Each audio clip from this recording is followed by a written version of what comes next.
आज स्वामी जी की कक्षा में एक सदस्य ने पूछा कि वो ट्रेडिंग करते हैं और ट्रेडिंग में उनका CAGR मतलब ये कि कंपाउंडेड एनुअल ग्रोथ रेट जो है वो करीब 12% का है। तो इससे उन्हें क्या मतलब निकालना चाहिए। तो पहली बात तो मैं ये बताऊं कि ये देखना आवश्यक है कि उनका निवेश कितने साल से है। अगर ये निवेश काफ़ी पुराना है और 12% का रिटर्न है, या पिछले 2 साल में जब से मार्केट ने बहुत ज़्यादा रिटर्न नहीं दिया है तब से है, इससे पता चलेगा कि उनका CAGR मार्केट के CAGR से बेटर है या नहीं। क्योंकि असली मुद्दा, जैसे पहली क्लास में मैंने बताया था, वो ये देखना है कि आप मार्केट परफॉर्मेंस से अगर बेटर परफॉर्म कर रहे हैं, अगर सेंसेक्स और इंडेक्स आपको 6% का रिटर्न दे रहे हैं और आपका रिटर्न 12% है, तो आप बहुत सौभाग्यशाली हैं, आपका रिटर्न बहुत अच्छा है। लेकिन जो कंपैरेबल पीरियड है उसमें अगर रिटर्न 15% का है और आपका रिटर्न 12% का है, तो आपको अपने स्ट्रैटेजी में और पोर्टफोलियो में चेंज करने की आवश्यकता है। तो पहली बात तो ये नोट करनी बहुत आवश्यक है कि जब भी आप अपनी परफॉर्मेंस को चेक करें तो जो बेंचमार्क है उससे कंपेयर करें। मान लीजिए आप सोने में निवेश करते हैं और उसका CAGR मान लीजिए 15% का है और आपका CAGR 12% का है, तो आपको सुखी नहीं होना चाहिए। और अगर मार्केट का CAGR सोने पे इन्वेस्टमेंट में 15% का है और आपका 18% का है, इसका मतलब आपने सही समय पे ख़रीदा और बेचा और सही समय में आपने इन्वेस्ट किया और सही समय में आपने प्रॉफिट को बुक कर लिया, तो ये खुशी की बात है। तो पहली बात तो ये ध्यान देखने की आवश्यकता है कि जो बेंचमार्क रिटर्न है, क्या आपका रिटर्न बेंचमार्क रिटर्न से बेहतर है या ख़राब है। दूसरी बात उन्होंने कही कि वो मार्केट में ट्रेडिंग करते हैं। देखिए, ये प्रश्न बड़ा विचाराधीन है, ये बहुत आवश्यक है समझना कि आपको डायरेक्ट शेयर्स में इन्वेस्ट करना चाहिए या आपको म्यूचुअल फंड में इन्वेस्ट करना चाहिए, आपको किस प्रकार के म्यूचुअल फंड में इन्वेस्ट करना चाहिए, क्या आपको ट्रेडिंग करनी चाहिए, क्या आपको लॉन्ग टर्म इन्वेस्टमेंट करना चाहिए, आपका पोर्टफोलियो कैसा होना चाहिए। सारे प्रश्न जो हैं बड़े इंपॉर्टेंट प्रश्न हैं। तो इसमें यह देखना है कि अगर आपको मार्केट की भरपूर जानकारी है, अगर कई साल से आपने मार्केट के उतार चढ़ाव को देख के और आपके पास तकनीकी ज्ञान है, तो आप मार्केट में सीधे इन्वेस्ट कीजिए, म्यूचुअल फंड की आवश्यकता नहीं।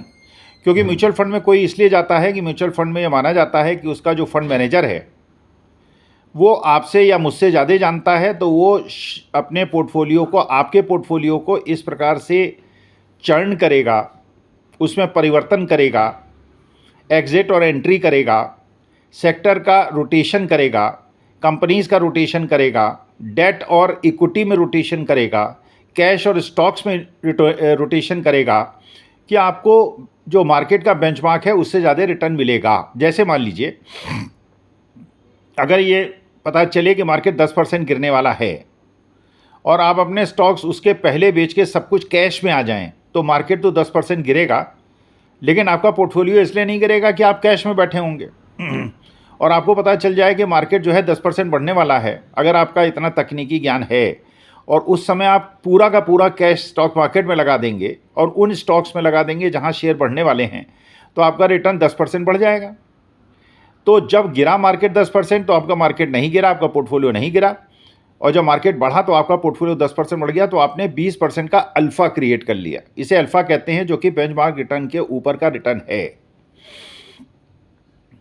तो अगर आपको मार्केट के बारे में ज्ञान है, अगर आपको अपने अंदर कॉन्फिडेंस है, तो आप शेयर मार्केट में डायरेक्ट इन्वेस्ट कीजिए, आपको म्यूचुअल फंड की आवश्यकता नहीं है। क्योंकि म्यूचुअल फंड जो है डाइवर्सिफिकेशन करता है, वही काम करता है जो अगर आपको ज्ञान है तो आप कर सकते हैं और अल्फा क्रिएट कर सकते हैं। अब दूसरी बात ये आती है कि आपको क्या ट्रेडिंग करनी चाहिए। ट्रेडिंग उन व्यक्तियों के लिए अच्छी है जो कि जिनके रिफ्लेक्सेस बहुत फास्ट हैं, जिनका ज्ञान बहुत गहन है।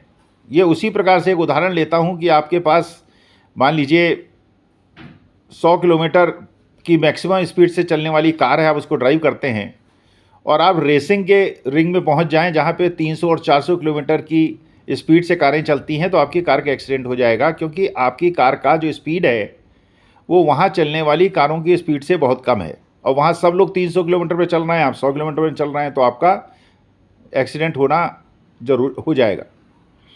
ट्रेडिंग जो है वो बहुत ज़्यादा स्किल्स की आवश्यकता रखती है, बहुत ज़्यादा रिफ्लेक्सेस के स्ट्रांग होने की आवश्यकता रखती है, और हर समय आपको उसी मार्केट को वॉच करना पड़ेगा। जब मार्केट अपने आपको लगता है अब गिरने वाला है तो बेच दें, और जब उठने वाला है खरीद लें। तो you have to be very active and you should be very fast in your taking decisions of entering and exiting. अगर आप ये कर सकते हैं तो आप ट्रेडिंग कीजिए। अगर आप नहीं कर सकते, आप नौकरी करते हैं, सुबह 9 बजे से 6 बजे तक नौकरी करते हैं और उसके बाद देखते हैं और तब तक मार्केट तो 10% गिर चुका होता है, या आप देखते हैं मार्केट 10% ऊपर उठ चुका होता है, तो आप फ़ायदा नहीं उठा सकते। आपको ट्रेडिंग नहीं करनी चाहिए। ऐसे लोगों को जो कि ज्ञान नहीं है, या जिनके रिफ्लेक्सेस बहुत फास्ट नहीं हैं, या जिनका ये 24 आवर्स का जॉब नहीं है, उनके लिए ट्रेडिंग रिकमेंडेड नहीं है। उनको स्टॉक पिकिंग करके they should invest and sit tight, माने buy low sell high and make money. इसी प्रकार ऑप्शन ट्रेडिंग हुई, या आपकी बाकी कोई भी ऐसे इन्वेस्टमेंट जिसमें रिफ्लेक्सेस के फास्ट होने की आवश्यकता है, उसमें तब तक नहीं घुसना चाहिए जब तक कि आपको एक्सपर्ट। अच्छा, कितना कैसे पोर्टफोलियो बनाएं, कितना इन्वेस्टमेंट किस चीज़ में रखें, गोल्ड में कितना रखें, म्यूचुअल फंड में कितना रखें, स्टॉक्स में कितना रखें, एग्रेसिव स्टॉक्स में कितना रखें, डिफेंसिव स्टॉक्स में कितना रखें, ये सारी चीज़ें डिपेंड करती हैं कि आपका मार्केट का अध्ययन क्या कहता है। जो सेक्टर ऊपर जाने वाला है उसमें इन्वेस्ट कीजिए, पोर्टफोलियो में उसका वेटेज बढ़ा दीजिए। जो सेक्टर नीचे जाने वाला है उसका घटा दीजिए। जो कंपनी अपने पीक पे पहुंच गई है उसको बेच दीजिए, जो अपने बॉटम पे पहुंच गई है उसको खरीद लीजिए। लेकिन इसके लिए अध्ययन की आवश्यकता है, इसके लिए तपस्या की आवश्यकता है, इसके लिए तकनीकी ज्ञान की आवश्यकता है।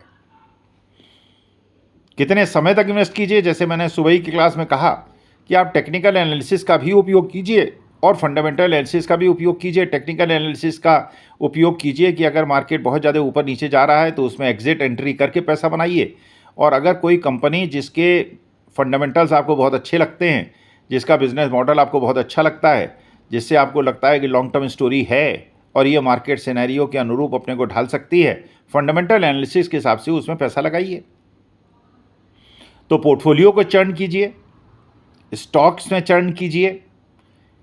एफएमसीजी में जाना है, या आईटी में जाना है, या मेटल में जाना है, या ऑयल एंड गैस में जाना है, ये उनके जो ट्रेड साइकिल्स हैं, उनके जो सपोर्ट जोन्स और रेजिस्टेंस लेवल्स हैं, और उनके जो मूविंग एवरेजेस हैं, उनके हिसाब से अगर पोर्टफोलियो को चर्न करने की क्षमता आपके अंदर है तो आप पैसा बनाएंगे, नहीं तो आप नहीं बनाएंगे। लेकिन बिना ज्ञान के मत घुसिए। अगर बिना ज्ञान के घुसना चाहते हैं तो म्यूचुअल फंड में इन्वेस्ट कीजिए।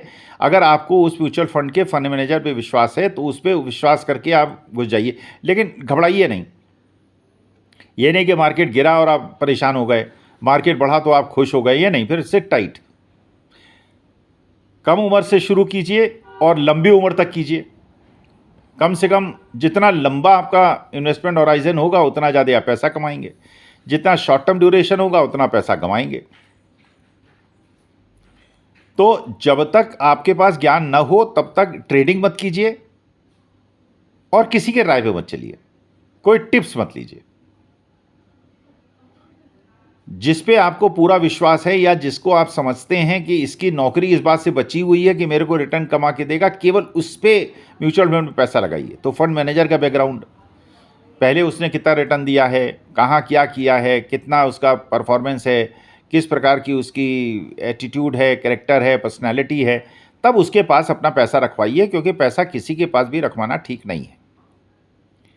अब जैसे मैंने आज आपको टेक्निकल एनालिसिस पे मूविंग एवरेजेस बताए, अब मैं कम से कम 10-10 क्लास फंडामेंटल और टेक्निकल एनालिसिस पे लूँगा। हो सकता है टेक्निकल एनालिसिस पे कुछ ज़्यादा ले लूँ। तो जो क्लास हैं उन पे एक कॉपी और एक डायरी लेके बैठिए, उसको नोट कीजिए, समझने का प्रयास कीजिए। नहीं समझ में आए तो पूछिए, लेकिन ultimately we have to come on the same wavelength. मैं ये नहीं चाहता कि मैं भाषण दूँ, मैं कोई प्रवचन दूँ और वो सिर के ऊपर से निकल जाए और आप कहेंगे साहब अच्छा तो बोले स्वामी जी, लेकिन समझ में कुछ नहीं आया। वो मैं नहीं चाहता। मेरे साथ भी बचपन में ऐसा हो चुका है। जब मैं एमबीए कर रहा था, टीचर बहुत अच्छे थे, बहुत अच्छा पढ़ाते थे, अंग्रेजी बहुत अच्छी थी, नॉलेज बहुत ज़्यादा थी, लेकिन हमारे सिर के ऊपर से निकलती थी। तो मैं चाहता हूँ कि हमारी और आपकी वेवलेंथ एक रहे, आपके सिर के ऊपर से कोई बात ना निकले, जो बात मैं समझाऊँ आपको समझ में आए, तभी मेरी तपस्या का फल है। तो अगर आप प्रश्न पूछेंगे और जो बार बार प्रश्न पूछेंगे, देखिए मेरे पास अब कोई और काम तो है नहीं, टीवी डिबेट्स में जाता हूँ, अपना ये यूट्यूब चैनल है, आपसे बात करके, आपकी बात सुन के, आपकी बड़ाई सुन के, प्रशंसा सुन के, आलोचना सुन के मुझे आनंद मिलता है। तो इस आनंद का लाभ उठा रहा हूँ मैं। तो आप आनंद देते रहिए, मुझे प्रश्न पूछते रहिए। और आज जो आपने कहा था, जो आपका प्रश्न था कि आप अल्फ़ा अगर क्रिएट कर रहे हैं, बेंचमार्क रिटर्न से ज़्यादा कर रहे हैं, आप ईटीएफ में करें या ईटीएफ में ना करें, आप स्टॉक्स में करें या म्यूचुअल फंड में करें, अपना पोर्टफोलियो बनवाएं, अपना पोर्टफोलियो फंड मैनेजर से बनवाएं, वो डिपेंड करता है कि आपका ज्ञान का स्तर है। और दूसरी बात, एक और चीज़ बहुत ध्यान रखनी आवश्यक है कि ऐसा इन्वेस्टमेंट ना करें जिसके डूबने से आपको समस्या हो जाए।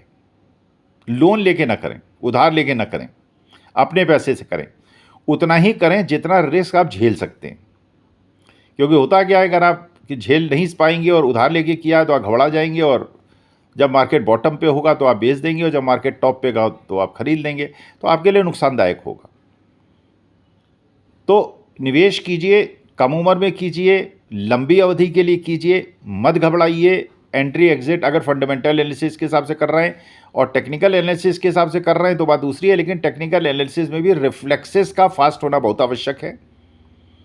और आपको 24 घंटे का जॉब है, इसमें ज़्यादा से ज़्यादा समय देना पड़ेगा अगर आपका ये फुल टाइम जॉब है और आपने अध्ययन कर लिया है। लेकिन अगर आप तपस्या कर लेंगे, अगर आप समझ लेंगे, अगर आप सीख लेंगे, तो आप पैसा कमा सकते हैं। मैं नहीं कमा पाया, वो एक अलग मुद्दा है, क्योंकि हर आदमी की एक अपने जो एक्सपेक्टेशन लाइफ से होती है, उसके सुख प्राप्ति के तरीके होते हैं, वो डिफरेंट होते हैं। मेरे सुख प्राप्ति के तरीके दूसरे थे।